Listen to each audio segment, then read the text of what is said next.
Hello. Thank you, Madam Executive Secretary. I know you have a very tight schedule. No, thank you. Thanks for having me. Thank you. So thank you again. So you've seen the five questions. So if that is all right with you, should we go in sequence and start with the first one? I think so. Okay, so the first one is on the need for digital transformation. And again, the formulation is very generic and some are more proper for some audiences and from others. So in the context of UNECA and given your own responsibilities, do you see a need for digital transformation both inside the organization and in your member countries? Or you may choose one of the two or answer both. So let me talk about the member states because I think they're much more important than our organization is a facilitator or a bridge.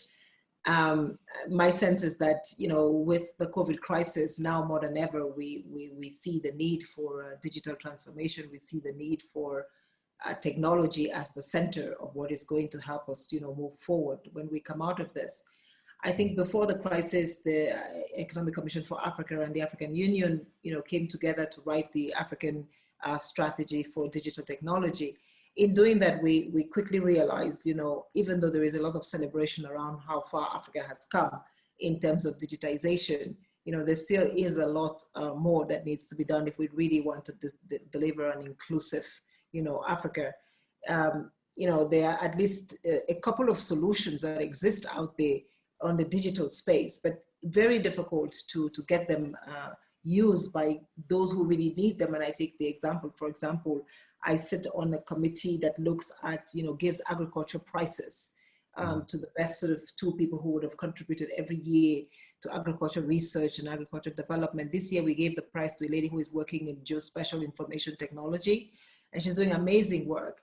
But she can't reach many people because they just don't have the platforms or the digital solutions to get the knowledge that she's putting out there.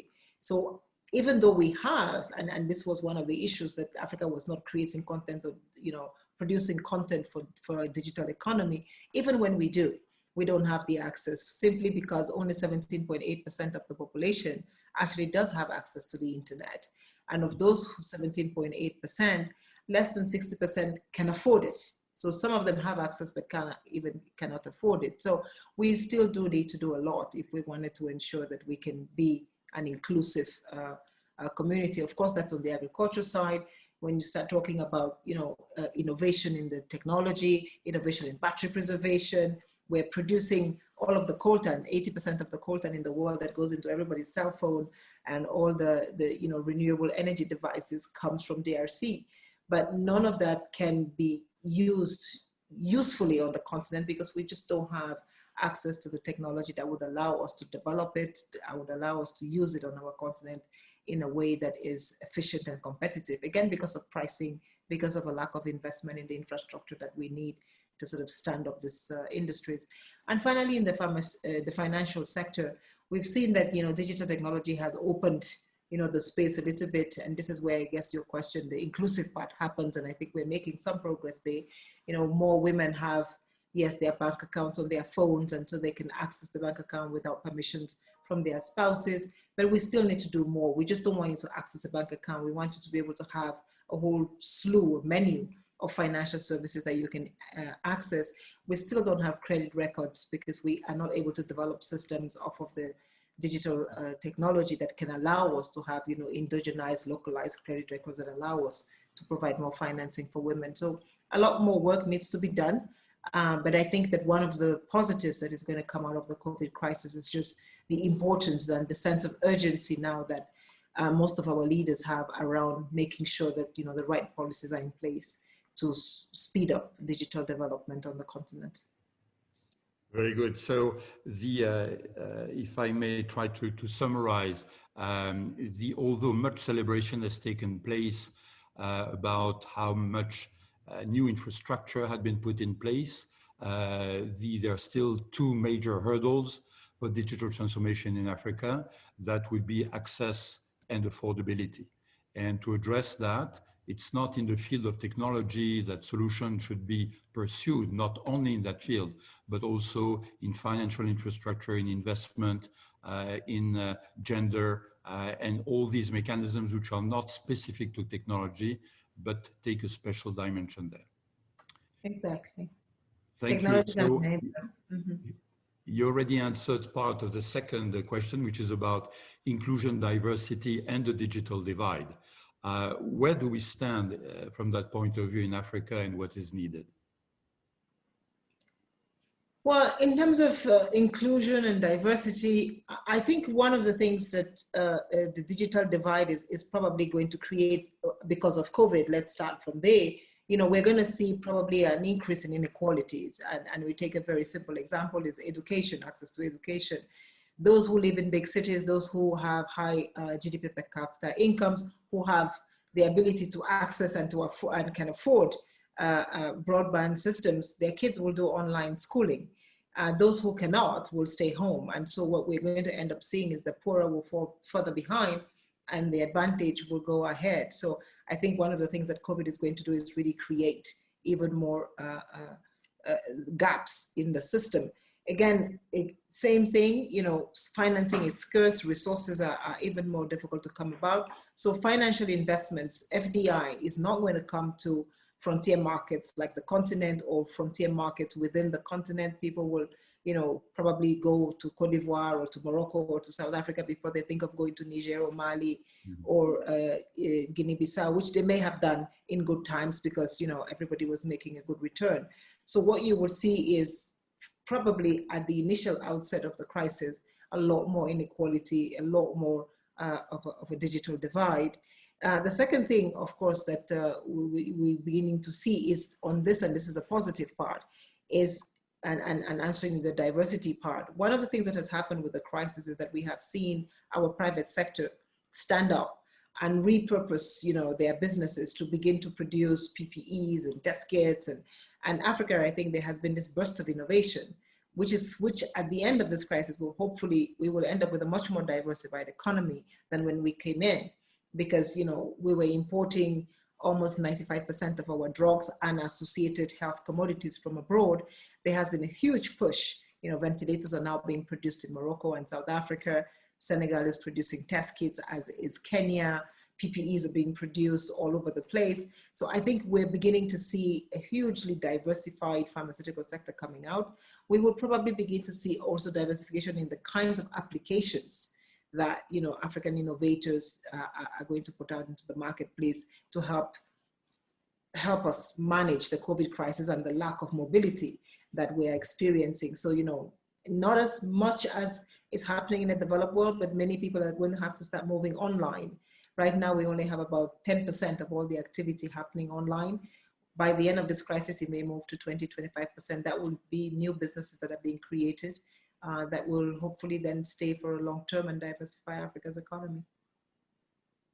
Very, very important. And so again, trying to summarize the strong possibility that COVID will increase inequalities, both domestically between those who have access typically to education and those who don't, and also across Africa, that is FDI will continue to go to their preferred destination and tend to ignore poorer countries where they would have gone in better times.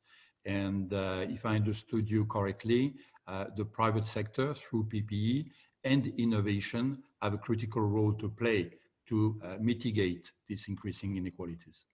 Well, the private sector is already playing an important role. I think on the continent, we have seen them already step in. And we're working at the Economic Commission for Africa with Afri-Exim Bank, and we have already been able to help facilitate the funding of about 75 new ideas of existing businesses that are repurposing to do something different. So I think we see it increasingly happening in South Africa. The Volkswagen company is now repurposed to produce ventilators. So then it is critically important that this positive trend, where the private sector was starting to shoulder part of the effort, should not be broken by COVID. Yes. Thank you. And again, you anticipated and answered part of the next question about talent. when you mentioned the ability of Africans themselves to produce content, to be mobilized, and the importance of not creating a divide regarding education. We have identified talent as a critical element in ensuring that technological change can take root in any type of economy, whether they are advanced or less advanced. Is there any African specialty in that respect? Sorry, I didn't get the question. Is there a specificity of African country regarding talent? What I mean by that is that, for instance, we see in a number of European countries that some have an ability to generate good skills in engineering, in IT, and others are better at generating skills in the humanities. Is there a specific type of gaps that need to be filled in Africa? Well, I think yes, and it's not about the talent, it's about the policy that then delivers the talent. So I just want to be really clear about it. And so when you go to a place like Kenya or Tunisia, where government policies have helped facilitate the creation of tech startup and tech hubs and ICT schools, you find by definition a lot more ICT talent, right? So today on the continent, Kenya is really the sort of center, this almost, if we were to make a country that could represent the Silicon Valley of the continent, there would maybe some competition between Kenya and Tunisia, but clearly Kenya is on the top there, then Tunisia and Rwanda following. So I think they have, but all of that is around policy, right? Access, we just talked about access, we talked about affordability, we talked about the basic infrastructure enablers that one needs to be able to provide this. So my sense is, in Cameroon, where I come from, we have a Silicon Mountain, very intense artificial intelligence happening there, an enabling environment that needs to be improved so that you can have a lot more happening. In Ethiopia, the development of the sort of robot Sophie happened. So I think, again, where you see the right policies, you begin to see a lot more skills happening, a lot more, most of these countries have good engineering schools. There are sub-regional engineering, mathematics schools that are delivering the talent. I think now governments and the private sector just need to create the environment that will allow for them to totally blossom and become job creating parts of our society. So I want to re-emphasize that it's not about some country has no talent or some country, it's all the countries have the same talent. The policies determine which talent shines and which talent does not. So policies matter. I can be witness of this kind of effort going on. I don't know if the name Omobola Johnson ring a bell. Of course. Okay. And what she's trying to do in Nigeria by creating an African MIT, which has a regional aim and not just a national one, I think goes very much along those lines. Let me combine the last two questions for the sake of time. They're about economic development, competitiveness, and what's happening among the leaders that could be a source of inspiration. What is, in your view, the key ingredient that would link digital transformation to economic development? That is, not to have a kind of delinked sphere out there which would not be connected to the rest of the economy, but would really have an impact on improving the lives of as many people as possible. I mean, my sense is if I had the answer to that question, I'd probably be a billionaire. But I think that there's three things. The first one is that we have to be solving for local problems, right? And so demand only comes because there is a need. So one of the problems maybe that we have on the continent, sometimes we get supply of information that is not needed, of supply of material and technology that is not needed. But the minute we start supplying, technology and information through technological platforms that are needed and required, you will begin to get that transformation. And also then that marrying between, jobs, because at the end of the day, it's about jobs, right? The other things are sort of means to an end. You want to create jobs because then jobs create value and provide incomes. So I think one of the things that we need to think about is, are we using digital technology and digital transformation to better the society? If the answer to that question is yes, then most likely we will end up with the right kinds of digital transformations that will both create transformation, improvements, prosperity in the society, and value for their developers. And so you get a positive virtuous cycle that creates itself. So I think that will be what we have to do, is ensure that the solutions that we're trying to solve for are solutions that are needed in the ecosystems in which we exist, and how then we can do that. The second thing, of course, is the size of our markets, and this is pure economics, right? If you're going to have a good idea, but it's in a very sort of small geographic space, then most likely that idea will not deliver the potential that it can. And that's where the African Continental Free Trade Area Agreement, the creation of the sort of more regional markets, allows then for sort of this big and good ideas to be able to then transcend borders and hopefully create the kind of value and the kind of scale that is needed for them to actually transform not just local communities, but larger societies and cities as a whole as we go forward. Very good. So again, I think you made some critically important points that we have not heard from so many of the people we have interviewed so far. One is make sure that when you focus on technology, you don't create solutions in search of a problem. You need to start with local problems and local issues. Jobs will be critically important, and the size of the market being what it is in Africa, regional cooperation is a critical element to benefit from technology and innovation.